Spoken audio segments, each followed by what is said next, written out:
Genesis 1:1-31. 1. In the beginning, God created the heaven and the earth. 2. And the earth was without form and void, and darkness was upon the face of the deep. And the Spirit of God moved upon the face of the waters. 3. And God said, "Let there be light," and there was light. 4. And God saw the light, that it was good, and God divided the light from the darkness. 5. And God called the light day, and the darkness he called night. And the evening and the morning were the first day. 6. And God said, "Let there be a firmament in the midst of the waters, and let it divide the waters from the waters." 7. And God made the firmament, and divided the waters which were under the firmament from the waters which were above the firmament, and it was so. 8. And God called the firmament heaven, and the evening and the morning were the second day. 9. And God said, "Let the waters under the heaven be gathered together unto one place, and let the dry land appear," and it was so. 10. And God called the dry land earth, and the gathering together of the waters called he seas, and God saw that it was good. 11. And God said, "Let the earth bring forth grass, the herb yielding seed, and the fruit tree yielding fruit after his kind, whose seed is in itself upon the earth," and it was so. 12. And the earth brought forth grass, and herb yielding seed after his kind, and the tree yielding fruit, whose seed was in itself after his kind, and God saw that it was good. 13. And the evening and the morning were the third day. 14. And God said, "Let there be lights in the firmament of the heaven to divide the day from the night, and let them be for signs, and for seasons, and for days and years." 15. And let them be for lights in the firmament of the heaven to give light upon the earth, and it was so. 16. And God made two great lights, the greater light to rule the day, and the lesser light to rule the night. He made the stars also. 17. And God set them in the firmament of the heaven to give light upon the earth.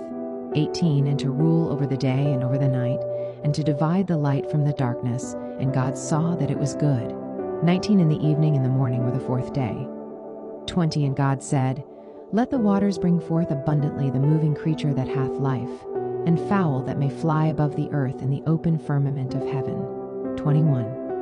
And God created great whales, and every living creature that moveth, which the waters brought forth abundantly after their kind, and every winged fowl after his kind, and God saw that it was good.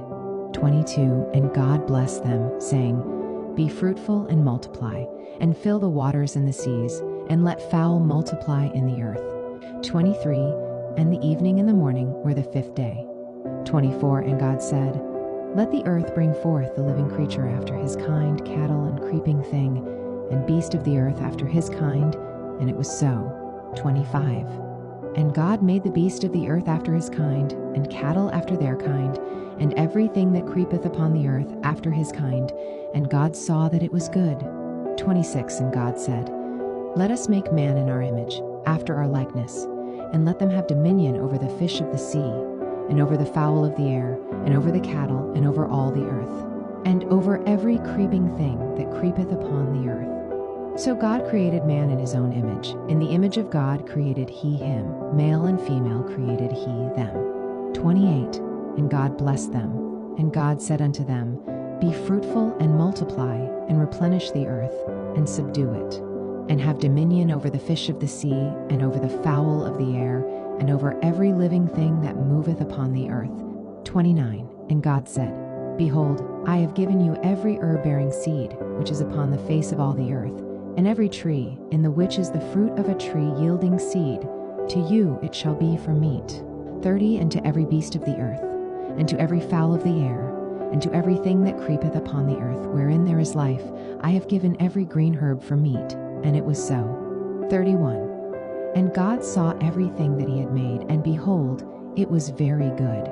And the evening and the morning were the sixth day. www.churchofjesuschrist.org/study/scriptures/ot/gen/1 = topon P31 and launchqual 2 ngp1. Whenever God says something was good, this is at the end of a day. Therefore, those who wrote this record misplaced some of the end of the days, because sometimes when he says something was good, it does not always correspond to when they say it was the end of the day. The end of the first day was in verse 4, when God saw the light, that it was good, and God divided the light from the darkness. The end of the second day was in verse 10 when the waters called he seas, and God saw that it was good. The end of the third day comes in verse 12 when God saw that it was good, the tree yielding fruit, whose seed was in itself after his kind. The end of the fourth day was in verse 18 when God saw that it was good to divide the light from the darkness. But note, God already divided the light from the darkness in verse 4 on the second day, so this must be when he finally decided that it was good to divide the light from the darkness. The end of the fifth day was in verse 21 when God saw that it was good, which the waters brought forth abundantly, after their kind, and every winged fowl after his kind. The end of the sixth day was in verse 25 when God saw that it was good, everything that creepeth upon the earth after his kind. The end of the seventh day was in verse 30 when God saw everything that he had made, and, behold, it was very good. So God created man in his own image. In the image of God created he him. Male and female created he them. Below you will see Genesis chapter 2, for the last is good, and the end of the eighth day.